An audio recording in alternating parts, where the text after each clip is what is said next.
Friends, ಅನನ್ಯ GK ಚಾನೆಲ್ಗೆ ನಿಮಗೆ ಸ್ವಾಗತ.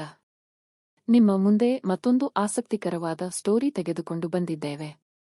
ವಿಡಿಯೋ ಪೂರ್ತಿ ನೋಡಿ ನಿಮ್ಮ ಅಭಿಪ್ರಾಯ ತಿಳಿಸಿ. ನಾನು ನನ್ನ ಕಾಲೇಜು ರಜೆಯಲ್ಲಿ ಹಳ್ಳಿಯಲ್ಲಿದ್ದ ಮಾವನ ಮನೆಗೆ ಹೋಗಿದ್ದೆ.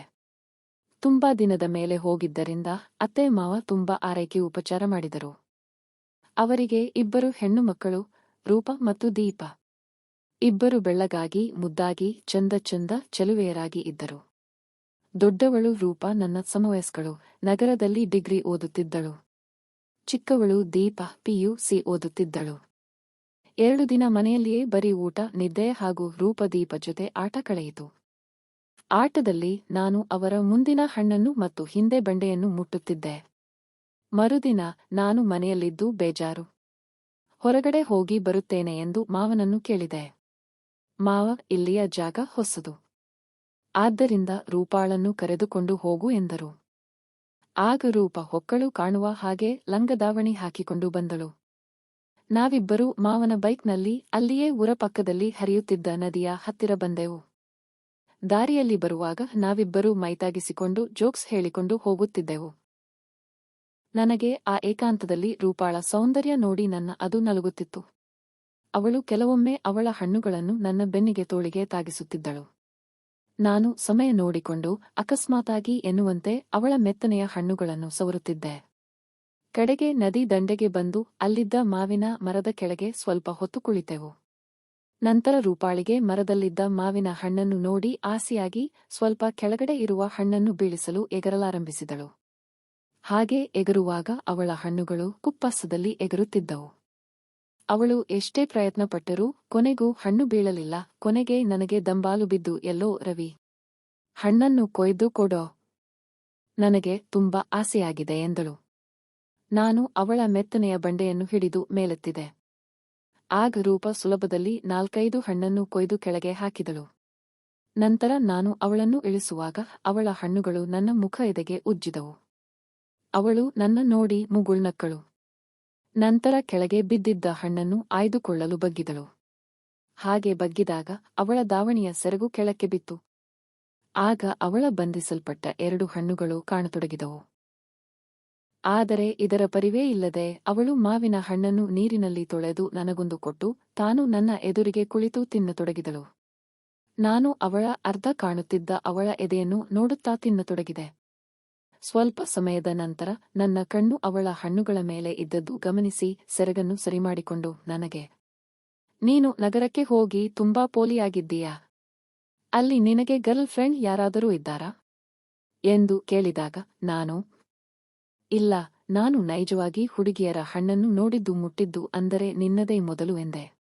ಅವಳು, ನೀನು ಅತ್ತೆಮಗ ಎಂದು ಕೀಟಲೆ ಮಾಡಲು ನಿನಗೆ ಅವನ್ನು ತೋರಿಸಿದ್ದು ಹಾಗೂ ನಿನ್ನಿಂದ ಮುಟ್ಟಿಸಿಕೊಂಡಿದ್ದು ಎಂದಳು. ನಂತರ ಅವಳು, ನಾವು ನದಿಯ ಆ ದಂಡೆಗೆ ಹೋಗೋಣ, ಅಲ್ಲಿ ಮರಗಿಡಗಳು ತುಂಬಾ ಚೆನ್ನಾಗಿದೆ ಎಂದಳು.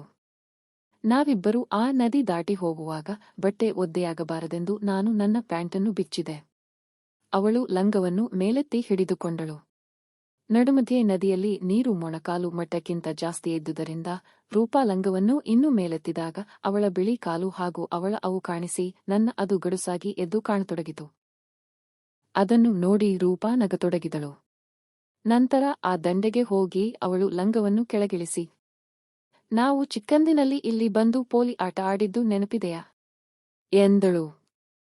ನಾನು, ಓ, ಅದನ್ನು ಮರೆಯೋಕಾಗುತ್ತಾ? ನಾವಿಬ್ಬರೂ ನನ್ನದು ನಿನಗೆ, ನಿನ್ನದು ನನಗೆ ತೋರಿಸಿದ್ದು, ನಾವು ಒಬ್ಬರನ್ನೊಬ್ಬರನ್ನು ಅಪ್ಪಿಕೊಂಡು ಮುತ್ತು ಕೊಟ್ಟಿದ್ದು ಎಂದು ಹೇಳಿ ಪುನಃ ನಾವ್ಯಾಕೆ ಅದೇ ಆಟವನ್ನು ಆಡಬಾರದು ಎಂದೆ. ಅವಳು, ಪೋಲಿ, ತುಂಬಾ ಕೆಟ್ಟು ಹೋಗಿದ್ದೀಯಾ ಎಂದು ನನ್ನ ಬೆನ್ನಿಗೆ ಗುದ್ದಿದಳು. ನಾನು, ಇಲ್ಲಿ ಯಾರೂ ಬರುವುದಿಲ್ಲ, ಬೇಗ ಆಟವನ್ನು ಆಡಿ ಮನೆಗೆ ಹೋಗೋಣ ಎನ್ನುತ್ತಾ ಅವಳ ದಾವಣಿಯನ್ನು ತೆಗೆದೆ.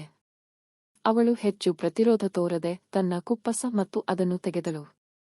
ನಾನು ನನ್ನ ಅಂಗಿಯು ಬನಿಯನ್ ತೆಗೆದೆ. ಅವಳು ತನ್ನ ಬಟ್ಟೆಗಳನ್ನು ತೆಗೆದಳು.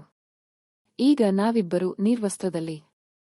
ನಾನು ಅವಳ ಬಿಳಿ ಹಣ್ಣು ಹಾಗೂ ಅದರಲ್ಲಿದ್ದ ಕಪ್ಪು ದ್ರಾಕ್ಷಿ ನೋಡುತ್ತಿದ್ದೆ. ಅವಳು ಅದನ್ನು ಬೆರಗಾಗಿ ನೋಡುತ್ತಿದ್ದಳು. ನಂತರ ಅವಳು ನನ್ನನ್ನು ಗಟ್ಟಿಯಾಗಿ ಅಪ್ಪಿಕೊಂಡು ನಾನು ಅವಳ ಹಣ್ಣು ಮತ್ತು ಬಂಡೆಗಳನ್ನೆಲ್ಲ ಕೈಯಿಂದ ಗಟ್ಟಿಯಾಗಿ ಮಸಾಜ್ ಮಾಡತೊಡಗಿದೆ. ಅವಳು ಉದ್ರೇಕದಿಂದ ಹಹೂ ಎನ್ನುತ್ತಾ ನನ್ನ ಬೆನ್ನು ಮಸಾಜ್ ಮಾಡುತ್ತಿದ್ದಳು. ನಂತರ ನಾನು ಅದನ್ನು ಹಿಡಿದು ಅವಳ ಬಾಗಿಲಲ್ಲಿ ಇಟ್ಟು ಜಿಡಿಯಲಾರಂಭಿಸಿದೆ. ಆಗ ಅವಳು ಎಚ್ಚೆತ್ತು, ಲೋ ರವಿ, ಬೇಡ ಕಣೋ. ಏನಾದರೂ ಹೆಚ್ಚು ಕಡಿಮೆಯಾದರೆ, ನಾನು ಮದುವೆಗೆ ಮುಂಚೆ ಬಸುರಿಯಾದರೆ ಸುಮ್ಮನೆ ರಂಪಾಟ ಎನ್ನುತ್ತಾ ದೂರ ಸರಿದಳು. ನಾನು ಏನು ಆಗೋಲ್ಲ, ಬಾ ಒಂದೇ ಒಂದು ಸಲ ಮಾಡೋಣ ಎಂದೆ.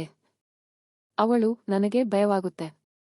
ನನ್ನ ಗೆಳತಿ ಕೆಂಚಿ ಇದೇ ರೀತಿ ಮದುವೆಗೆ ಮುಂಚೆ ಅವಳ ಮಾವನ ಮಗನಿಂದ ಮಾಡಿಸಿಕೊಂಡು ತುಂಬಾ ಗಲಾಟೆಯಾಯಿತು ಎಂದಳು.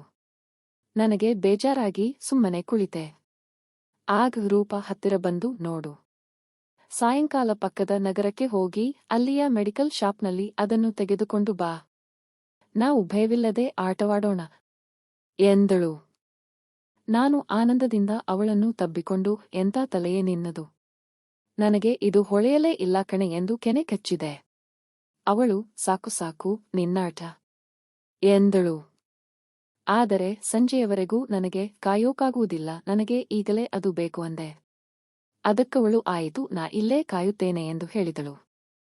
ನಾನು ಮಾವನ ಬೈಕನ್ನು ತೆಗೆದುಕೊಂಡು ಮೆಡಿಕಲ್ ಶಾಪಿಗೆ ಹೋಗಿ ಅದನ್ನು ತೆಗೆದುಕೊಂಡು 10 ನಿಮಿಷದಲ್ಲಿ ಬಂದೆ. ಅವಳ ಹತ್ತಿರ ಹೋಗಿ, ಅದನ್ನು ನಾನು ತಂದಿದ್ದೇನೆ, ಬಾ ಎಂದು ಕರೆದೆ. ಇದಕ್ಕೇನೂ ಕಡಿಮೆಯಿಲ್ಲ, ಬಾ ಆ ಕಡೆ ದಂಡೆಯ ಕಡೆ ಹೋಗೋಣ ಎಂದಳು. ಇಬ್ಬರೂ ಹೋದೆವು. ಇಬ್ಬರೂ ಬಟ್ಟೆಗಳನ್ನೆಲ್ಲ ಬಿಚ್ಚಿದೆವು. ನಂತರ ತನಗೆ ತಡೆಯೋಕೆ ಆಗ್ತಿಲ್ಲ, ಬೇಗ ಮಾಡಿಬಿಡು ಎನ್ನುತ್ತಾ ಅದನ್ನು ಎತ್ತಿದಳು ರೂಪ. ಆಗ ಹತ್ತಿರ ಬಂದು ನನ್ನ ಪ್ಯಾಂಟನ್ನು ಕೆಳಗಿಳಿಸಿ ಅದನ್ನು ಸವರ್ತಾ, ರವಿ, ಬೇಗ ಮಾಡು, ಯಾರಾದರೂ ಬರುತ್ತಾರೋ ಎಂದು ಆ ಕಡೆ ನೋಡುತ್ತಿರುತ್ತೇನೆ ಅಂತ ಅಂದಳು. ನಾನು ಅವಳನ್ನು ಅಲ್ಲೇ ಗಿಡದ ಕೆಳಗೆ ಹಾಕಿ ಚೆನ್ನಾಗಿ ಅವಳದೆಲ್ಲವನ್ನೂ ಸವರುತ್ತಾ ಅವಳಿಗೆ ಸುಖ ನೀಡುತ್ತಾ ನನ್ನದನ್ನು ಅವಳದರಲ್ಲಿ ತೂರಿಸಿ ಸುಖ ಕಂಡೆವು. ನಮ್ಮ ಆಟ ಮುಗಿಯುತ್ತಿದ್ದಂತೆಯೇ ನಮ್ಮ ಬಟ್ಟೆ ಸರಿಮಾಡಿಕೊಂಡು ಒಬ್ಬರಿಗೊಬ್ಬರು ಮುತ್ತಿಕ್ಕಿಕೊಂಡೆವು. ಈಗ ಮನೆಗೆ ಹೋಗೋಣ ಎನ್ನುತ್ತಾ ಅವಳು ಅವಸರ ಮಾಡಿದಳು. ಈಗ ನಾವು ಮನೆಯತ್ತ ನಡೆದೆವು. ನಾವಿಬ್ಬರೂ ಮನೆಗೆ ಬಂದು ಊಟ ಮಾಡಿದೆವು. ಎಂದಿನಂತೆ ಎಲ್ಲರೂ ನಗುತ್ತಾ ಸಂತೋಷದಿಂದ ಮನೆಯಲ್ಲಿ ಏನು ನಡೆದೇ ಇಲ್ಲ ಅನ್ನೋ ತರ ಗೊತ್ತಿಲ್ಲದ ಹಾಗೆ ಮಲಗಿದೆ. ಈ ಕಥೆಯ ಬಗ್ಗೆ ನಿಮ್ಮ ಅನಿಸಿಕೆ ಅಭಿಪ್ರಾಯಗಳನ್ನು ಕಮೆಂಟ್ ಮಾಡಿ ತಿಳಿಸಿ. ಸ್ಟೋರಿ ಇಷ್ಟವಾದಲ್ಲಿ ಲೈಕ್ ಮಾಡಿ, ಸ್ನೇಹಿತರೊಂದಿಗೆ ಹಂಚಿಕೊಳ್ಳಿ. ಚಾನೆಲ್ ಅನ್ನು ಸಬ್ಸ್ಕ್ರೈಬ್ ಮಾಡಿ. ಮುಂದಿನ ವಿಡಿಯೋದಲ್ಲಿ ಸಿಗೋಣ. ಧನ್ಯವಾದಗಳು.